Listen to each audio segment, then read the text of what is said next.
Bismillahirrahmanirrahim. Assalamu alaikum students. My name is Abdurrahman and I'm teaching you biology. Students, in this session we are going to discuss a very important long question of your book.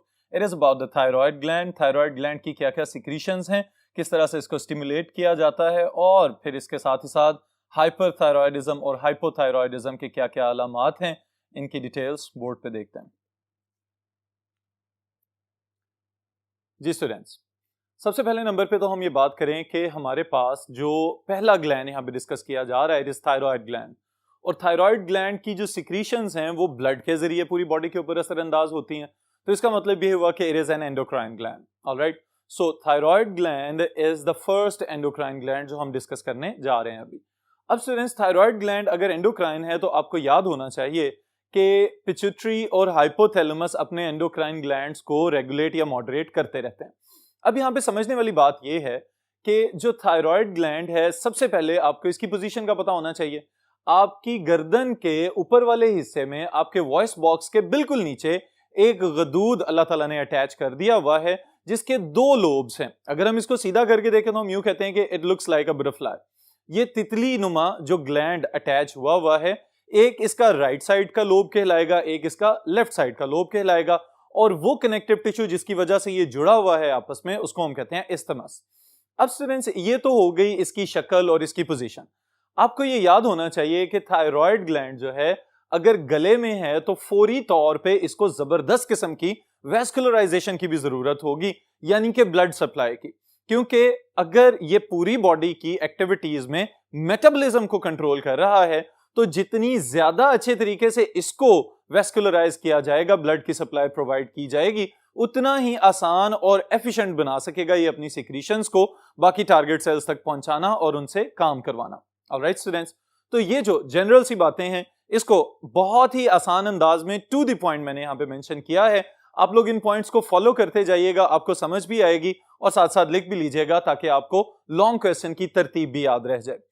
Student, सबसे पहले हम इसमें जो heading बनाएंगे, it is position, कि where does the thyroid gland lie inside the human body और the mammalian body.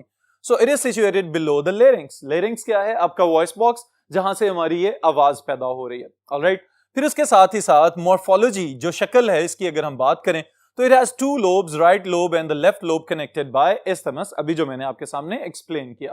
फिर उसके साथ ही साथ स्टूडेंट्स अगली चीज जो है बहुत ही ज्यादा इंपॉर्टेंट है, and it has the stimulation.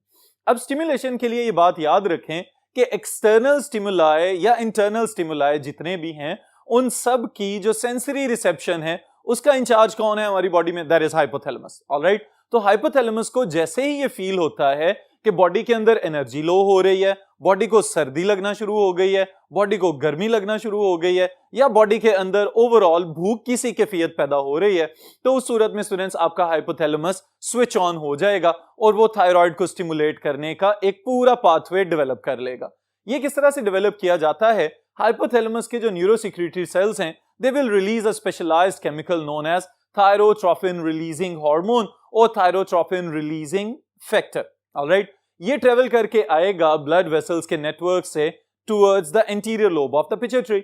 Anterior lobe of the pituitary के अंदर फिर एक नया केमिकल सिंथेसाइज किया जाएगा, that is known as thyroid stimulating hormone. Alright, TSH जिसको हम कहते हैं। अब ये जो थायराइड स्टिमुलेटिंग हार्मोन है ये एंटीरियर लोब ऑफ पिट्यूटरी से ट्रेवल करता हुआ आएगा और डायरेक्टली आपके थायराइड को स्टिमुलेट करेगा। ऑलराइट स्टूडेंट्स, अब जब ये सिक्रीशंस थायराइड तक पहुंचती हैं तो आपके जहन में एक कंसेप्ट को मजीद अच्छे तरीके से समझाने के लिए मैं थोड़ी सी डिटेल यहां पे डिस्कस करना चाहूंगा कि असल में जो थायराइड ग्लैंड हमें नजर आ रहा है, जब इसके अंदर हम देखते हैं स्टूडेंट्स तो हमें छोटे छोटे फॉलिकुलर स्ट्रक्चर्स नजर आते हैं जिनको हम थायराइड फॉलिकल्स कह सकते हैं। अब ये जो फॉलिकल्स हैं, एक इनकी एपिथेलियम बनी हुई है, यानी कि जो बैरूनी लेयर है वो क्यूबॉइडल एपिथेलियल सेल्स पे मुश्तमिल होती है नॉर्मली। अब ये जो फॉलिकल्स नुमा स्ट्रक्चर्स हमें नजर आ रहे हैं, इन फॉलिकल नुमा स्ट्रक्चर्स की मेम्ब्रेन्स के ऊपर मौजूद हैं थायराइड स्टिमुलेटिंग हार्मोन को रिसीव करने वाले रिसेप्टर्स। अब ये फौरन उस रिसेप्टर को रिसीव करेंगे और फौरन थायराइड हार्मोन यानी कि थायरॉक्सिन बनाने की फिक्र में लग जाएंगे। ऑलराइट स्टूडेंट्स, अब यहाँ पे याद रखने वाली बात यह है कि how many types of secretions are secreted by the thyroid gland under the stimulation of the anterior pituitary. तो उसमें आप ये बात याद रखिएगा कि थायरॉक्सिन तो मशहूर जमाना थायराइड हार्मोन है, उसके साथ ही साथ एक और T3 नाम की सिक्रीशन जिसे हम ट्राईआइडोथायरोनिन कहते हैं, और फिर एक और हार्मोन जो आमतौर पे थायराइड ग्लैंड के साथ मंसूब तो है, लेकिन इसको हम समझते हैं कि शायद ये कहीं और से ही पैदा होता होगा, इसको आपने भूलना नहीं है। This is calcitonin, also known as thyroid calcitonin.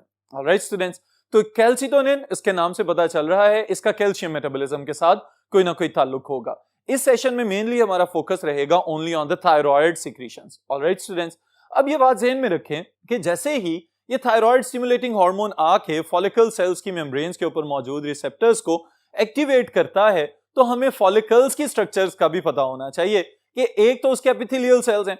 Epithelial cells की स्पेशलाइजेशन स्टूडेंट्स इस चीज में है कि इनका काम है कि जो ब्लड सप्लाई इर्द गिर्द मौजूद है उन ब्लड वेसल्स में से आयोडाइड्स को पकड़ना और बाद में आयोडीन में कन्वर्ट करके तो इनर कोर की तरफ भेज देना, यानी फॉलिकल का जो अंदरूनी हिस्सा है उसकी जानिब भेज देना। अब अगर हम फॉलिकल के अंदर देखते हैं तो हमें पता चलता है कि यहां पे एक फ्लूइड मौजूद है that is rich in a glycoprotein, और इस ग्लाइकोप्रोटीन के लिए स्टूडेंट्स याद रखिएगा कि इसका नाम है थायरोग्लोबुलिन। ऑलराइट, आपको उसके नाम से अंदाजा हो रहा होगा कि it is the protein that is produced by the thyroid. Alright, और है क्या? Globulin. So it is composed of globular proteinaceous structures. तो अब ये जो प्रोटीन है असल में इसके पास प्रिकर्सर मॉलिक्यूल्स होते हैं थायरोक्सिन बनाने वाले, और उन प्रिकर्सर मॉलिक्यूल्स को स्टूडेंट्स आपको याद रखेंगे टायरोसिन के नाम से। ऑलराइट, तो टायरोसिन एक मशहूर जमाना अमीनो एसिड का नाम है। अब ये जो टायरोसिन है इसका बनाना या इसका अवेलेबल बनाना ही असल काम है टायरोसिन की प्रोडक्शन के लिए। अब टायरोसिन जैसे ही अवेलेबल होता है, बाहर से ब्लड में से क्या निकाला जा रहा है? आयोडीन निकाला जा रहा है। तो उस आयोडीन को इस टायरोसिन के साथ मिला के तो ये जो दो सिक्रीशंस जिनको हम T3 और T4 कहते हैं, तो इस पहेली को भी अगर हम सुलझाना चाहें तो आपके लिए कंसेप्चुअली बहुत आसान अंदाज में एक्सप्लेन करूंगा ताकि आपको ये याद रखना भी आसान हो जाए। जी स्टूडेंट्स, T3 और T4 के नाम की जो सिक्रीशंस हैं असल में ये किस तरह से बन रही हैं इसको भी समझ लीजिए कि पहले नंबर पे हमारे पास टायरोसिन है और एक आयोडाइड अगर इसके साथ या आयोडीन इसके साथ कंबाइन हो रहा है तो हम इसको कहेंगे कि दिस इज मोनोआयोडोटायरोसिन। ऑलराइट, अब ये जो मोनोआयोडोटायरोसिन बना है इसका मतलब क्या है कि एक टायरोसिन अमीनो एसिड है इसके पास और इसके पास एक ही आयोडीन अटैच हुआ है। लेकिन समटाइम्स ये भी देखा जाता है कि एक टायरोसिन के साथ दो आयोडीन्स अटैच हो जाएं तो उसको हम क्या कहेंगे? डाईआयोडोटायरोसिन। ऑलराइट, अब ये दो प्रिकर्सर मॉलिक्यूल्स बन जाने के साथ ही अब कॉम्बिनेशंस याद रखना आपके लिए बहुत ही आसान हो जाएगा। किस तरह से आप इसको याद रख सकते हैं स्टूडेंट्स कि देखें, एक MIT यानी कि मोनोआयोडोटायरोसिन और एक DIT यानी कि डाईआयोडोटायरोसिन जब कंबाइन होंगे तो मोनो प्लस डाई ये क्या हो गया? ट्राईआयोडोथायरोनिन मॉलिक्यूल आपका बन जाएगा, that is known as T3। Alright, और इसी तरह से अगर DIT combines with a DIT, diiodotyrosine combines with a diiodotyrosine, it becomes T4, that is generally known as thyroxine or tetraiodothyronine. All right, students. तो ये बन गई आपकी secretions. This is the general physiology that is going on within the thyroid gland. All right. अब ये जो secretion बनी है इसने बहुत सारे अहम काम आपकी बॉडी के अंदर संभाले हुए हैं, जिसमें से सबसे पहली चीज आप ये याद रखेंगे कि ये हार्मोन बन तो हमारी बॉडी के अंदर शुरू से ही रहा है, जब से आप पैदा हुए हैं तब से ही एक्टिव हो चुका हुआ है और कंटिन्यूअसली इसकी सिक्रीशन सिक्रीट होती चली जाती है हमारी बॉडी में। लेकिन अहम तरीन हिस्सा ये है कि वो कौन से आपकी पूरी लाइफ के अंदर वो लाइफ स्पैन या वो ड्यूरेशंस हैं कि जब इसकी सिक्रीशन मैक्सिमम होती है। तो उसमें स्टूडेंट्स पहला हिस्सा तो ये याद रखें कि इसका काम ग्रोथ को भी साथ साथ रेगुलेट करवाना है। तो आपकी रैपिड ग्रोथ फेज या रैपिड ग्रोथ पीरियड्स जो है लाइफ के, उनके अंदर इसकी सिक्रीशन मैक्सिमम हो जाएगी, हाई एक्टिविटी शो कर रहा होगा ये ग्लैंड उस वक्त। फिर उसके साथ ही साथ इन प्रेग्नेंट फीमेल्स प्रेगनेंसी के दौरान इसकी सिक्रीशन बढ़ सकती है, और तो और ये भी देखा गया है कि साथ ही साथ सेक्सुअल मैच्योरेशन या स्ट्रेस सिचुएशंस के अंदर भी इसकी सिक्रीशन में इजाफा हो जाता है। तो these are the durations when the thyroids they show highest activity throughout the life of the humans or the mammals. All right students, फिर उसके बाद जो general functions आपने याद रखने हैं बहुत इंपॉर्टेंट है स्टूडेंट्स, टू द पॉइंट मैंने यहाँ पे लिखे हुए हैं, लेकिन आपके समझने के लिए इंतहाई अहम चीजें हैं। आप कंसेप्ट भी इसमें से ग्रैब कीजिए और फिर साथ ही साथ ये भी देख लें कि आपने लिखने किस तरह से हैं। पहला पॉइंट स्टूडेंट्स इसमें यह है, it controls the basal metabolic rate. अब ये जो बेसल मेटाबॉलिक रेट है ये क्या चीज है, इसको समझ लें। आप लोग एक टर्म से वाकिफ हैं स्टूडेंट्स, जिसको हम कहते हैं मेटाबॉलिज्म। ऑलराइट, अब ये जो मेटाबॉलिज्म की टर्म है इसको हम क्या कहते हैं? It is sum of all the chemical reactions taking place within the body. Alright, यानी एक जिस्म के अंदर जितने केमिकल रिएक्शंस हो रहे हैं एक वक्त में, उन तमाम केमिकल रिएक्शंस के मजमूए को हम क्या कहते हैं? मेटाबॉलिज्म। लेकिन यहां पे हमने मेटाबॉलिज्म के साथ क्या अटैच कर दिया? Basal metabolism. तो इसका मतलब ये है कि थायराइड ग्लैंड आपको जिंदा रखने के लिए जितनी एनर्जी चाहिए वो कम से कम रेंज ऑफ एनर्जी को भी कंट्रोल करना थायराइड का काम है। ऑलराइट, यानी कि और आसान करें अगर हम इसको, तो आप यूं समझ सकते हैं आपके जिंदा रहने के लिए जो मेटाबॉलिक रेट चाहिए वो मेंटेन करना भी थायराइड का काम है। तो सबसे पहला काम क्या कर रहा है? बेसल मेटाबॉलिक रेट को मेंटेन कर रहा है। फिर उसके बाद स्टूडेंट्स, इसको मेंटेन करने के पीछे जो काम चल रहे हैं वो क्या है, इसको भी जरूर समझिएगा कि टारगेट सेल्स बुनियादी तौर पे आपके थायराइड की जो सिक्रीशंस हैं, थायरॉक्सिन जिसको हम कहते हैं, उसके टारगेट सेल्स कौन कौन हो सकते हैं? लिवर हो सकता है, मसल हो सकते हैं, और आपकी बॉडी के अंदर जो एडिपोज टिश्यूज हैं वहां पे भी जाके ये अपना एक्शन शो करता है। क्या क्या कर रहा है? It stimulate glycogenolysis. इस नाम से तो आप वाकिफ हैं। Glycogen is the stored form of carbohydrates present inside the liver and muscles of the animals. Alright students, इसी वजह से हम ग्लाइकोजन को एनिमल स्टार्च का नाम भी देते हैं। फिर दूसरी चीज लिपोलाइसिस और लिपोलिसिस जिसको हम कहते हैं, इसका मतलब क्या है? लिपिड्स की breakdown from the adipose tissue और wherever the lipids are stored within the body. जब आपको एनर्जी की जरूरत है या हीट की जरूरत है और आपके पास फूड का इंटेक नहीं चल रहा, तो जो आपके रिजर्व्स लिपिड्स की फॉर्म में है उनको तोड़ के और वहां से एक काम किया जाएगा, that is known as gluconeogenesis. Alright, gluconeogenesis क्या है? नए कार्बोहाइड्रेट्स बनाना, नए ग्लूकोज मॉलिक्यूल्स बनाना, और फिर उन ग्लूकोज मॉलिक्यूल्स को भी बनाने का मकसद क्या है कि बाद में इनको रेस्पिरेटरी एक्टिविटी में शंट किया जाएगा और फिर उसके बाद इनको तोड़ के इनमें से एटीपीज बनाए जाएंगे और फिर एटीपीज को तोड़ के हीट एनर्जी पैदा की जाएगी। अगर स्टिमुलस कोल्ड था तो इस हीट की वजह से आप नेगेटिव फीडबैक के थ्रू अपनी बॉडी के टेम्परेचर को फौरन कंट्रोल करना शुरू कर देंगे। Alright students, so act in conjunction with STH for growth. अब ये भी पॉइंट बहुत इंपॉर्टेंट है और समझने से ताल्लुक रखता है कि अगर somatotrophic hormone that is coming from pituitary ये भी ग्रोथ कंट्रोल कर रहा है और थायराइड भी ग्रोथ कंट्रोल कर रहा है, तो क्या दोनों मिलके जो ग्रोथ का काम करवा रहे हैं बॉडी के अंदर वो एक ही जैसा है? तो कोई एक ही हार्मोन ये काम करवा लेता? तो स्टूडेंट्स, ये बात याद रखिएगा कि यहां पे एक बहुत बारीक सा डिफरेंस है इन दोनों की ग्रोथ को कंट्रोल करने के अमल के दौरान। वो डिफरेंस क्या है कि जो सोमेटोट्रॉफिक हार्मोन है वो प्रोपोर्शनेट ग्रोथ करवा रहा होता है, यानी कि जिस लिहाज से आपके इंटरनल ऑर्गन्स ग्रो कर रहे हैं उसी स्पीड के साथ उसने स्केलेटन की ग्रोथ को भी कंट्रोल करना होता है। ऑन द अदर साइड, जब हम खाली थायराइड की बात करते हैं तो इसका मेन फोकस होता है to control the growth of the skeleton. Alright, bones वगैरह के अंदर कैल्शियम डिपोजिशन और उसकी स्ट्रेंथनिंग और उसकी ग्रोथ को रेगुलेट करवाना असल में इसका काम है। और फिर बाज़ औक़ात ये भी देखा गया है कि thyroxine has an important role in erythropoiesis. और एरिथ्रोपोएसिस क्या होता है? Formation of the new red blood cells. इसकी स्टिमुलेशन में भी थायरॉक्सिन का इंपॉर्टेंट रोल देखा गया है। ऑलराइट स्टूडेंट्स, तो these are the functions of the thyroid gland. फिर उसके बाद एक बहुत इंपॉर्टेंट चीज, और वो ये कि लोअर वर्टिब्रेट्स के अंदर यानी कि एम्फीबियंस में भी देखा गया है कि thyroxine plays a very significant role. किस तरह से सिग्निफिकेंट रोल प्ले कर रहा है स्टूडेंट्स? कि इनमें ऑब्जर्व किया जाता है कि एम्फीबियंस की जो लाइफ स्पैन है या जो उनके लाइफ साइकिल्स हैं उसमें डिफरेंट डेवलपमेंटल स्टेजेस आती हैं, जिसको हम यूं कह सकते हैं कि आगाज में वो जाइगोट बनता है, फिर उसके बाद वो टेडपोल में कन्वर्ट होता है और फिर एडल्ट बन जाता है। तो the whole process is known as metamorphosis. अब स्टूडेंट्स, ये जो मेटामॉर्फोसिस का अमल है, इस अमल को कंट्रोल करना भी एम्फीबियंस के थायराइड ग्लैंड का काम है। अगर यूं किया जाए कि किसी टेडपोल में से यानी कि फ्रॉग के छोटे बच्चे में से जो भी एक्वेटिक लाइफ गुजार रहा है उसमें से थायराइड को रिमूव कर दिया जाए, तो पहले नंबर पे तो वो किसी किस्म की एक्सटर्नल स्ट्रेस के साथ कोप करने के काबिल नहीं रहेगा, यानी सर्दी गर्मी वगैरह वो कंट्रोल नहीं कर पाएगा।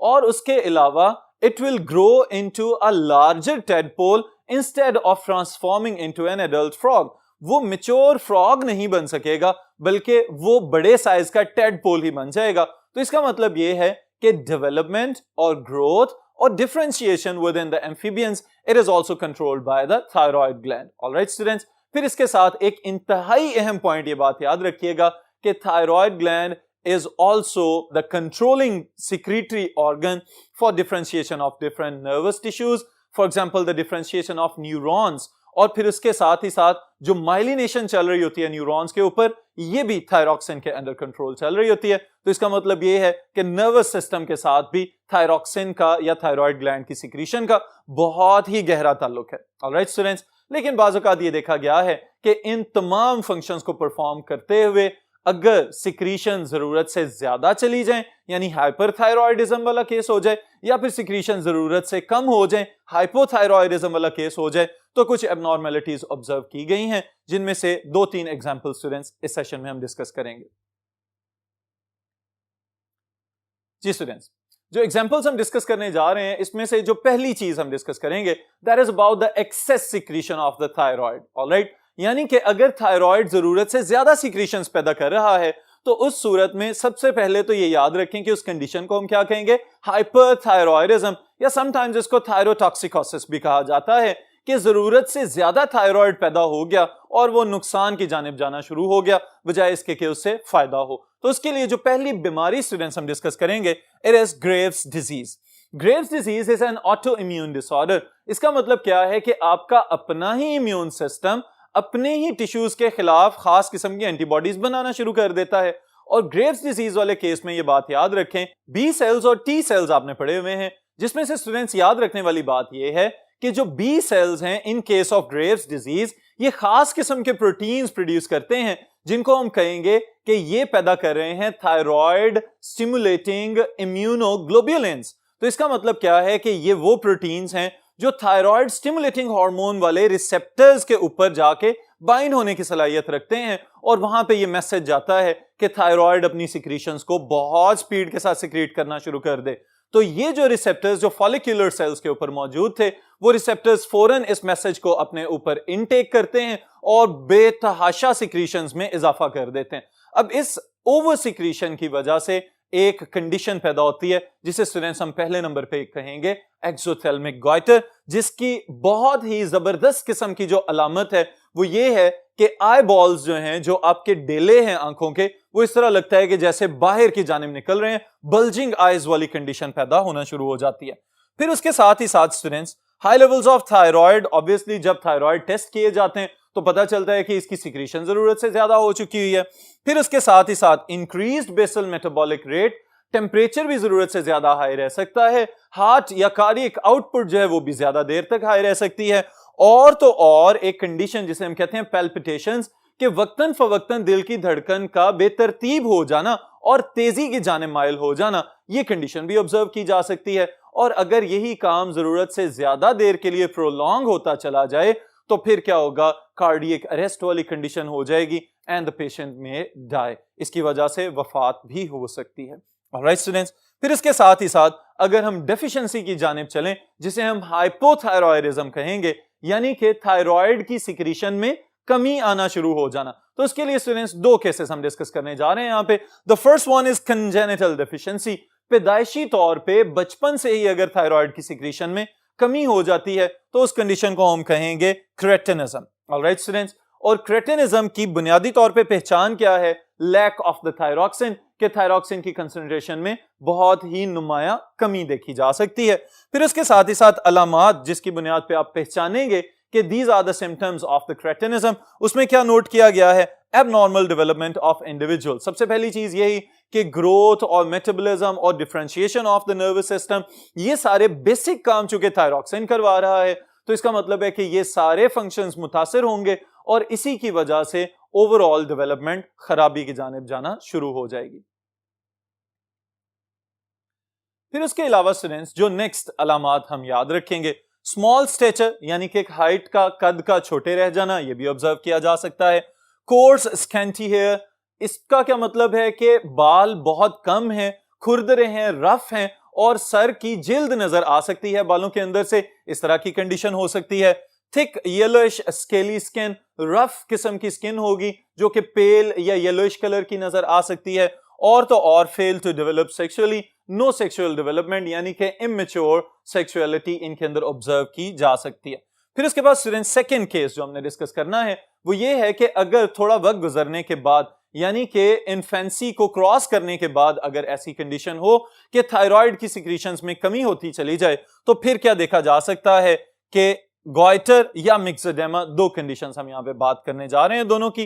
पहले नंबर में गॉइटर, जिसे आप उर्फे आम में गिल्लड़ के नाम से जानते हैं, और ये मशहूर जमाना बात है स्टूडेंट्स कि आयोडाइज्ड सॉल्ट इस्तेमाल करें अपनी खुराक के अंदर, ताकि आयोडीन की जो आपकी डाइट के अंदर अगर कमी है तो उसको ये नमक पूरा करना शुरू कर देता है। आयोडीन की कमी की वजह से थायराइड की ओवरऑल सिक्रीशंस कम होना शुरू हो जाएंगी, और जब हाइपोथायराइडिज्म की बात करेंगे तो इसका मतलब ये होगा स्टूडेंट्स कि अब बॉडी के वो तमाम फंक्शंस जो थायराइड कंट्रोल कर रहा था वो ठीक तरीके से मुकम्मल नहीं किए जा सकेंगे। ऑलराइट, फिर इसमें क्या देखा जा सकता है, स्वेलिंग ऑफ नेक, यानी गर्दन के अगले हिस्से में एक बड़ा उभार बनता हुआ नजर आए जिसे हम गिल्लड़ कहते हैं। और फिर उसके साथ ही साथ मिक्सोडेमा वाली कंडीशन में क्या नजर आ सकता है, deposition of excess fat, increased weight, puffiness of hands and skin, पिलपिला हो जाना या फूले हुए नजर आना जल्द का चेहरे के ऊपर और हाथों के ऊपर खास तौर पे, bodily and mental processes are retarded. तो इन तमाम अलामात का मतलब क्या है कि this person should start the intake of iodine, या आप अपनी नॉर्मल डाइट में अगर आयोडाइज्ड सॉल्ट इस्तेमाल करेंगे तो इन बहुत सारी बीमारियों से और इन अलामात से अपने आप को भी बचाएं, दूसरों को भी इसकी तरगीब दें। फिर इंशाअल्लाह ताला बकिया सिक्रीशंस जो हैं वो नेक्स्ट सेशन में डिस्कस करेंगे।